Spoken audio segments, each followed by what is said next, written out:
Hello दोस्तों, बहुत बहुत स्वागत है आपका शीनम स्टडी में। आशा करते हैं आप सभी अच्छे होंगे।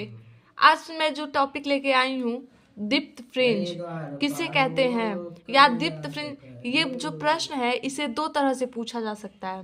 पहला, दीप्त फ्रिंज किसे कहते हैं, या फिर दूसरा, दीप्त फ्रिंज की स्थिति लिखिए। जब ये प्रश्न आता है तो ये दो तरह से पूछ सकता है आपको परीक्षा में कंफ्यूज करने के लिए। तो आप कंफ्यूज ना होए, क्योंकि दीप्त फ्रिंज की स्थिति ही दीप्त फ्रिंज किसे कहते हैं प्रश्न होता है। तो ये दोनों प्रश्न जो है वो सेम है, तो आप इस प्रश्न में कंफ्यूज ना होए। तो शुरू करते हैं हमारा आज का यह वीडियो। हमारा जो आज का टॉपिक है, दीप्त फ्रिंज किसे कहते हैं या दीप्त फ्रिंज की स्थिति लिखिए। तो दीप्त फ्रिंज का जो परिभाषा होता है वो है, यदि प्रकाश तरंगिकाओं के बीच समपोषी व्यतिकरण होगा तो परिणामी तरंग की तीव्रता अधिकतम होगी और पर्दे पर दीप्त फ्रिंज की स्थिति प्राप्त होगी। यानी कि जो प्रकाश तरंगिका होती है उसके बीच जब समपोषी व्यतिकरण होगा तो जो परिणामी तरंग की तीव्रता होती है वो अधिकतम हो जाएगी और पर्दे पर दीप्त फ्रिंज की स्थिति प्राप्त हो जाएगी, जिसे दीप्त फ्रिंज कहते हैं। जो दीप्त फ्रिंज होता है उसे हम एक्स से प्रदर्शित करते हैं। इसका जो सूत्र होता है वो होता है एक्स बराबर M capital D lambda upon small D.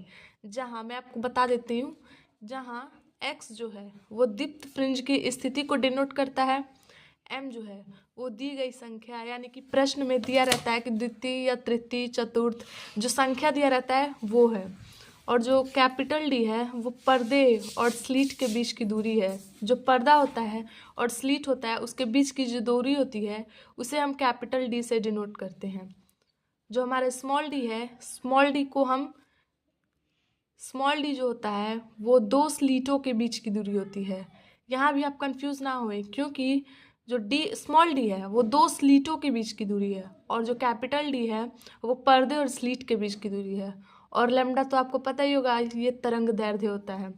यहाँ आया है समपोषी व्यतिकरण, तो मैं आपको थोड़ा सा समपोषी व्यतिकरण के बारे में बताती हूँ। समपोषी व्यतिकरण जो होता है वो व्यतिकरण की घटना पर, जब व्यतिकरण होता है तो उसकी घटना पर जिन बिंदुओं पर तरंगें समान कला में आ जाती हैं या समान कला में मिलती हैं उसे समपोषी व्यतिकरण कहते हैं। यानी कि जो जब व्यतिकरण की घटना होती है तो उससे जिन बिंदु पर तरंगें समान कला में मिलती हैं या फिर समान कला पे आ जाती हैं उसे समपोषी व्यतिकरण कहते हैं। इसका जो ग्राफ होता है वो यहाँ पे मैंने बना रखा है। ये ग्राफ जो है ऐसे खींच लेते हैं, फिर ये जो होता है वो हमारा परिणामी तरंग होता है।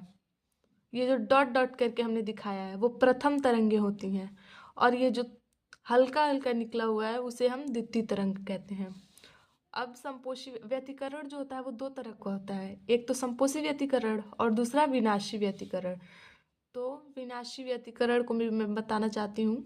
व्यतिकरण की घटना में जिन बिंदुओं पर तरंगें विपरीत कला में मिलती हैं, अर्थात जहाँ प्रकाश की तीव्रता न्यूनतम हो, उसे विनाशी व्यतिकरण कहते हैं। जब व्यतिकरण की घटना होती है तो जिन बिंदुओं पर तरंगें अलग अलग कला में यानी कि विपरीत कला में मिलती हैं उसे विनाशी व्यतिकरण कहते हैं। इसका जो ग्राफ होता है वो इस प्रकार से होता है। जब इस खींचने के बाद ये जो तरंगें निकली होती हैं इसे हम प्रथम तरंगे कहते हैं, और जो मैंने डॉट डॉट से प्रदर्शित किया है उसका जो ये सीधी लाइन निकली हुई है इसे हम परिणामी तरंग कहते हैं। आशा करते हैं हमारा आज का ये वीडियो आपको अच्छा लगा हो। अगर अच्छा लगा हो तो लाइक, शेयर ऑप्शंस और सब्सक्राइब करें। अगर वीडियो अच्छा ना लगा हो तो डिसलाइक करें। धन्यवाद।